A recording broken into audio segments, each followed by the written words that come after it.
Oi, meus amigos, como é que vocês estão? Espero que vocês estejam bem, estejam aprendendo, desenvolvendo cada vez mais a sua vida com Cristo, né? Desenvolvendo nessa jornada que é, de fato, esse aprendizado é uma coisa importante que a gente vai cada vez mais construindo. Então, um tijolo por tijolo, né? A gente vai chegando cada vez mais longe e construindo uma base sólida de conhecimento para que a gente possa seja servir a comunidade local, a igreja, pregando, ensinando, discipulando. Na nossa vida como um todo é muito importante que a gente tenha esse conhecimento mais aprofundado da palavra a cada dia. Então é muito importante isso, e nesse vídeo aqui, que eu espero que seja breve, vou tentar fazer de forma breve essa aula, até porque alguns temas aqui já foram tanto trabalhados em outras ocasiões, né, em outras aulas aqui um pouco maiores. Então aqui é só para te dar uma leve resumida sobre essa questão do Antigo Testamento. A gente tem na nossa Bíblia, né, o Antigo Testamento, que é formado por 39 livros, se eu não estou enganado, se eu estiver errado eu devo botar aí a correção, mas até onde eu me lembro é isso mesmo, né? Que no caso é formado pelos livros, a gente tem o Pentateuco, que são os primeiros 5 livros da Bíblia, que para os judeus é conhecido como Torá, e a gente tem o resto da escritura ali, depois do Pentateuco, que é conhecido pelos judeus como a Tanakh, né, o Taná, que são formados pelos livros históricos, os livros poéticos, ou livros sapienciais também, que são os livros mais de sabedoria, como é o caso de Provérbios, de Eclesiastes.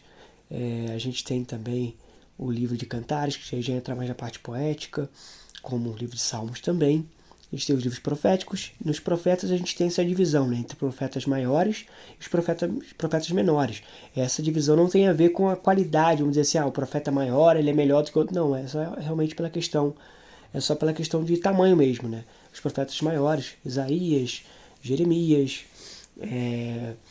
Ezequiel, são livros maiores, né, em termos de extensão.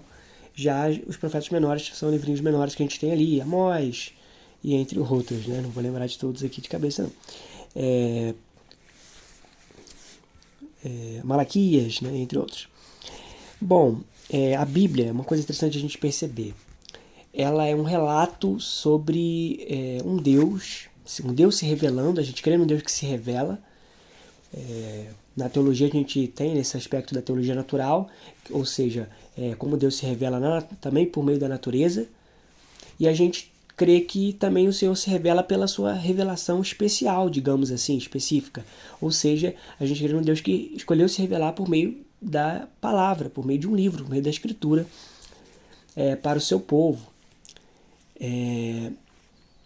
Então, a gente entender até um pouco como que funciona esse processo, eu acho que a gente já falou em aulas anteriores sobre como funciona essa questão de inspiração, né, que não é um processo mecânico necessariamente, não é necessariamente um ditado, embora em alguns casos possa ter acontecido algo mais ou menos parecido com um ditado, como é, por exemplo, bem provável que tenha acontecido mais ou menos assim com Moisés para escrever o Pentateuco, que afinal de contas Moisés não estava lá no momento do Gênesis, né, no momento que aqueles relatos aconteceram.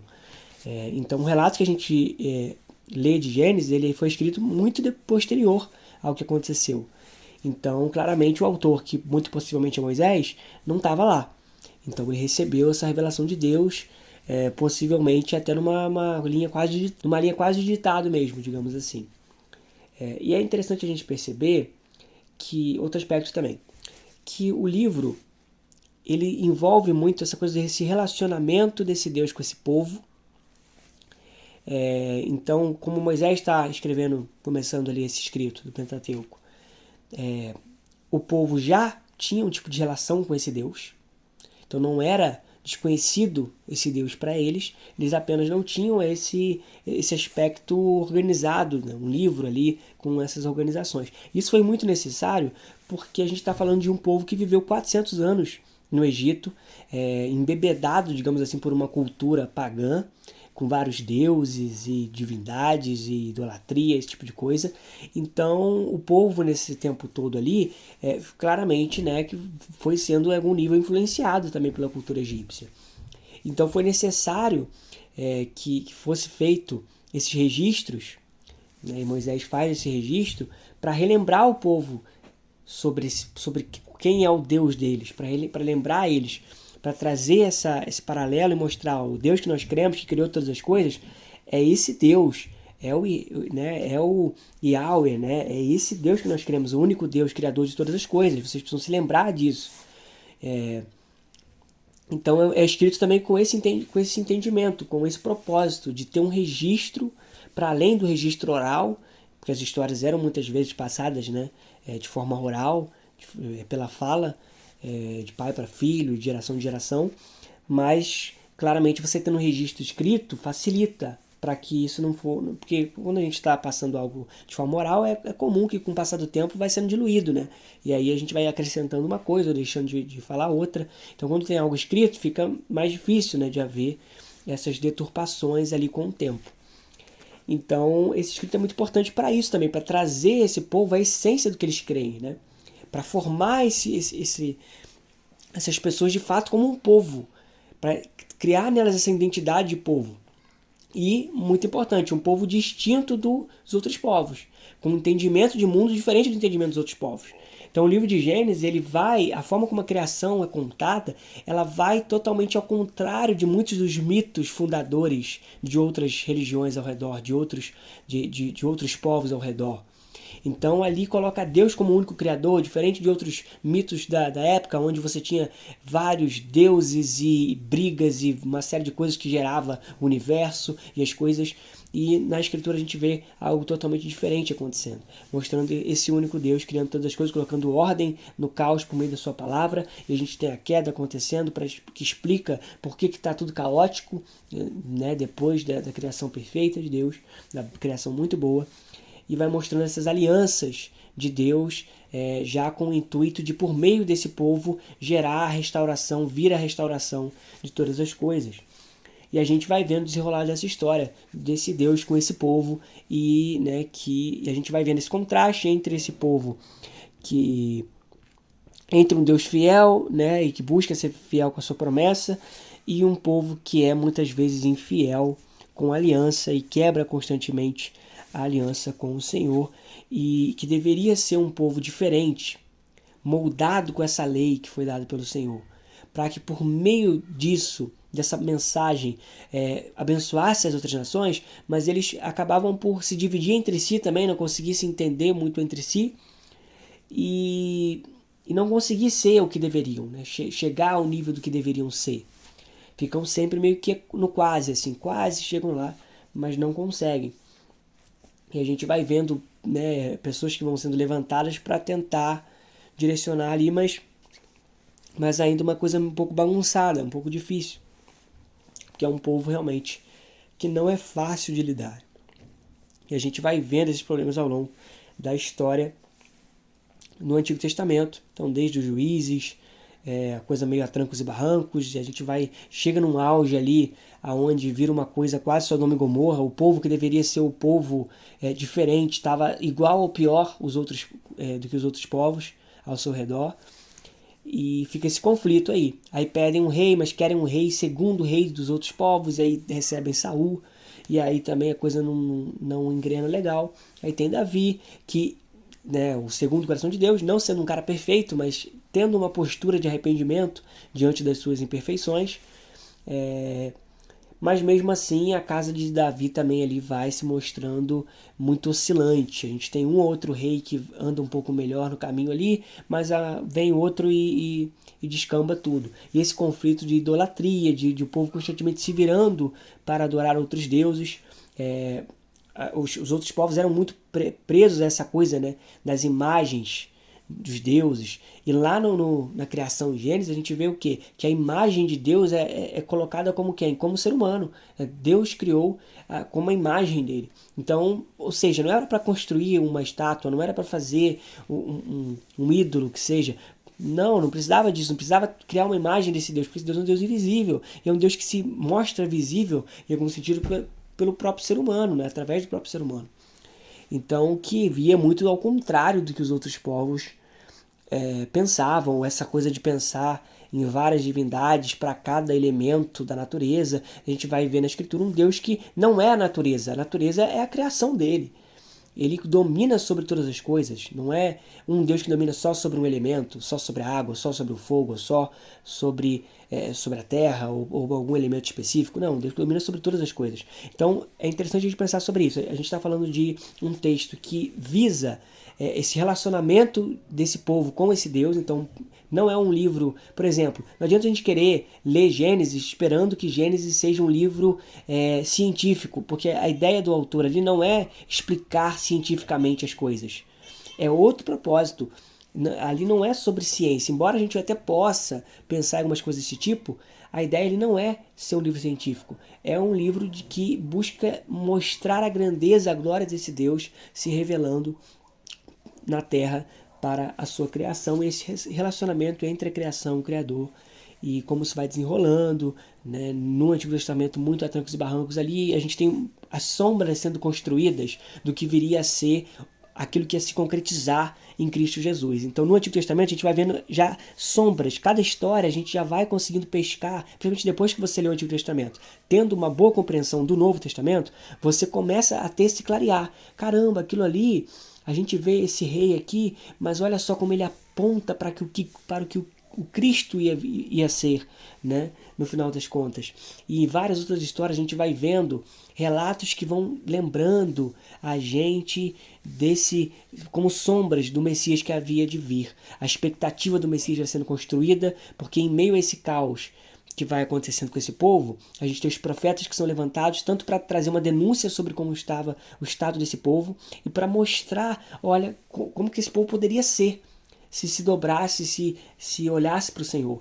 E traz também esse aspecto, né, muitos profecias trazendo juízo sobre o povo, porque muitas vezes o povo se distanciava, e aí Deus permitia que as outras nações invadissem, no caso do exílio babilônico, por exemplo, que o povo foi levado cativo, perdeu ali todas as coisas ali na sua terra, viu tudo ser destruído.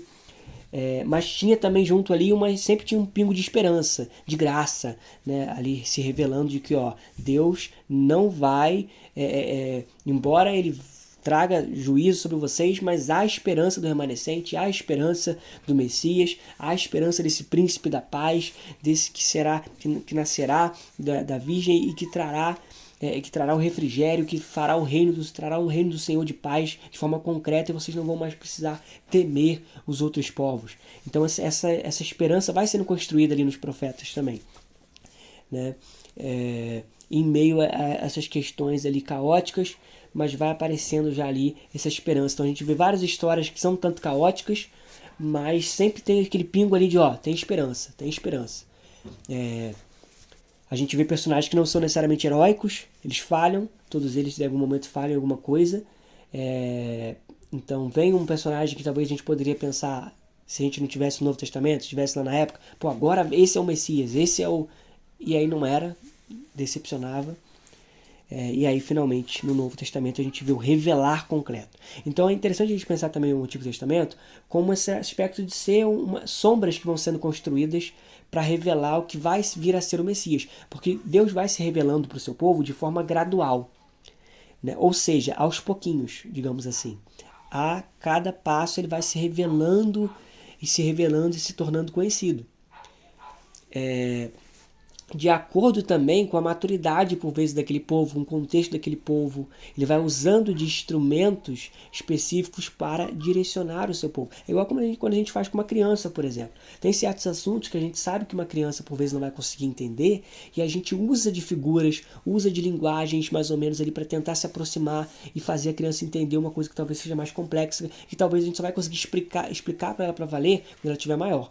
Então, no Antigo Testamento, a gente vê muito esse aspecto que a gente chama de antropoformismo, ou seja, basicamente é uma forma de tentar, como Deus se revela para nós que somos limitados, quando Deus se revela parecendo ter forma humana, parecendo ter atributos humanos. Então, para tentar explicar o sentimento de Deus, por vezes a gente vê falas, né, como a mão de Deus está estendida, não necessariamente que Deus tenha mão, mas é uma forma de tentar trazer para a nossa realidade, já que Deus é um ser que é tão além do que a nossa capacidade de processamento, de pensamento consegue definir.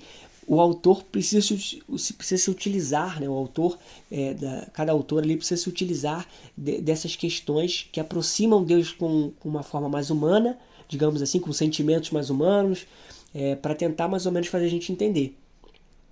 Então, quando fala Deus se arrependeu, é uma tradução até um pouco equivocada, por vezes essa, porque não tem tanto a ver com arrependimento, está muitas vezes ligado mais a um entristecer por alguma questão. E por aí vai, a gente tem vários momentos que acontece essa linguagem que coloca, que tenta traduzir Deus para a nossa realidade, para a nossa limitação de entendimento. Então, para fazer isso, por vezes precisa fazer com que a narração soe como se Deus fosse... tivesse a forma humana, né? E aí a gente até vê, né, Deus realmente assumindo a forma humana em Cristo Jesus no Novo Testamento. E a imagem do Deus invisível, né, se torna visível de fato para o seu povo. Então é isso, acho que tem vários outros pontos que a gente pode pensar aí do Antigo Testamento, mas acho que é muito interessante pensar sobre isso e a gente começar a entender, quando você começar a olhar mais o contexto desse povo, fica tudo muito mais claro. Então, quando a gente... É um exercício legal também de ler, talvez de forma cronológica, ou começar a pegar mais como que as coisas vão se conectando com a história desse povo.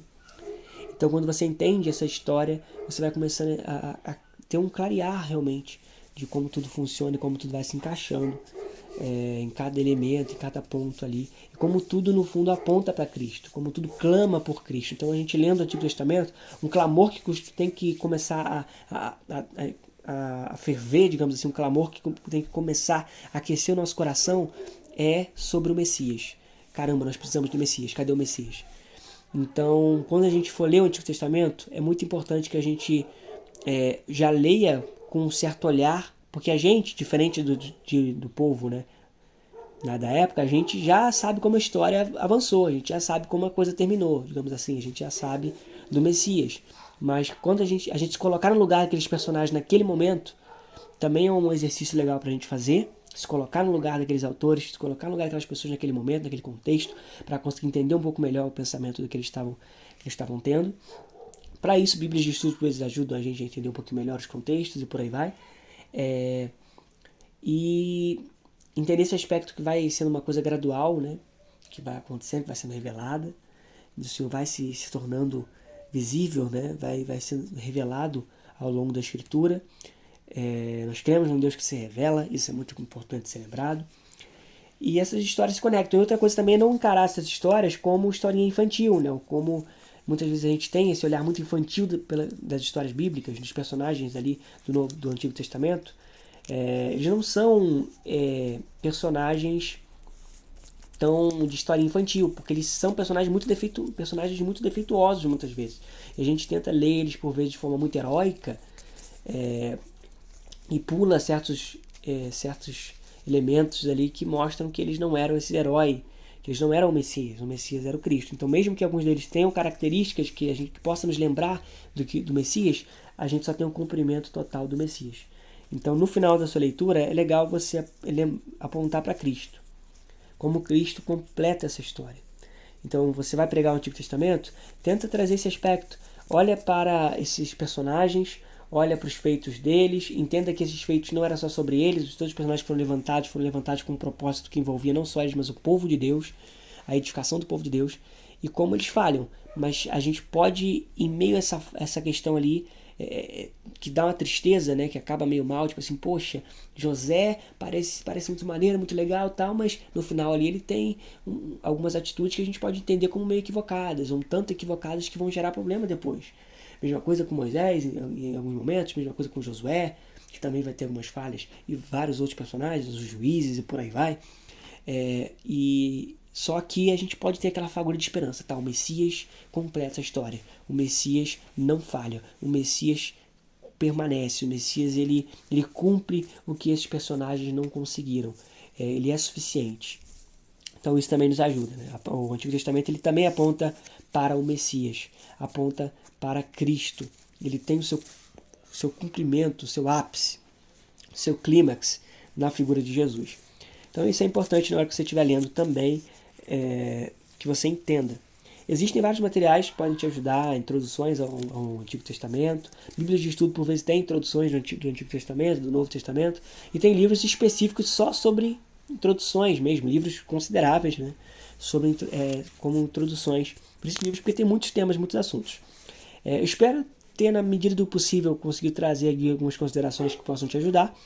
Mas, de novo, eu gosto sempre de deixar essas dicas aí de Bíblias de estudo, de livros, porque como a ideia desse curso aqui, dessas aulas, é ser por vezes uma conversa ou é ser algo mais introdutório e rápido também, pela rotina das pessoas, então não dá para me trazer todos os detalhes quanto eu gostaria. Então realmente fica mais resumidinho. Então se você quiser se aprofundar, vale a pena você ler esses materiais e consultar esses materiais. Vou só deixar um resuminho aqui, ó, que para a gente ver alguns grandes temas que temos no Antigo Testamento. Nós temos a questão da aliança muito presente, então a aliança com Noé, com Abraão, com Moisés, com Davi. Todas essas alianças apontam para Cristo, né? A gente tem esse aspecto do reino também ali aparecendo, né? Deus como esse rei soberano e a esperança e essa construção dessa esperança de um reino eterno. Nós temos a lei, que revela o caráter de Deus e que também revela o quanto o ser humano precisa de Deus. Então a lei ela tem esse aspecto, né, de revelar como que esse povo realmente estava distante, como nós estamos distantes e precisamos de Cristo. Nós temos o sacrifício que vai acontecendo ali no tabernáculo, toda essa coisa, né, do sacrifício, que apontava já para o sacrifício do Cristo, né, de fato o sacrifício perfeito. E a gente tem o Messias, que vai sendo prometido, que vai sendo cada vez mais construindo essa figura do Messias ao longo do Antigo Testamento, e temos o cumprimento no Novo Testamento, né?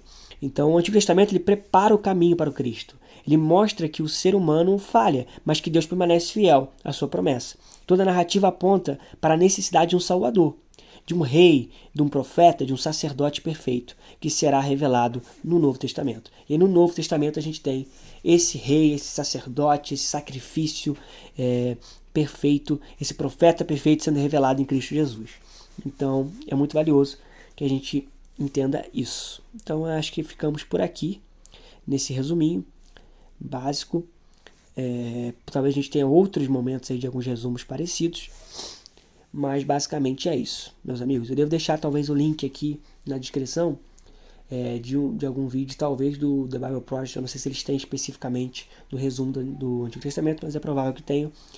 Pode ser um vídeo também que te ajude nessa compreensão mais adequada do Antigo Testamento, tá bom? Mas existem pontos, né, que a gente por vezes acaba tratando de o que vale no Novo, o que do Antigo não vale mais, digamos assim, para os nossos dias atuais. A gente tem esse aspecto das leis, muitas vezes, né? Por que algumas coisas a gente continua fazendo e seguindo e outras não? A gente tem a lei cerimonial, a lei civil.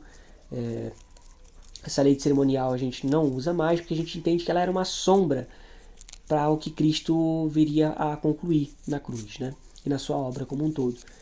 Então ela não fica. Mas alguns outros princípios eles permanecem. Os princípios das leis de Deus, que é resumido no Novo Testamento basicamente como amar a Deus acima de todas as coisas e ao próximo como a ti mesmo, são princípios que permanecem. Princípios como o descanso, né? Embora a gente, enquanto cristão, protestante, reformado, não siga necessariamente a ótica, né, de guardar um dia específico, mas a gente entende que o princípio do descanso é importante, de ter uma folga, de ter um dia que a gente de fato descanse no Senhor, é importante.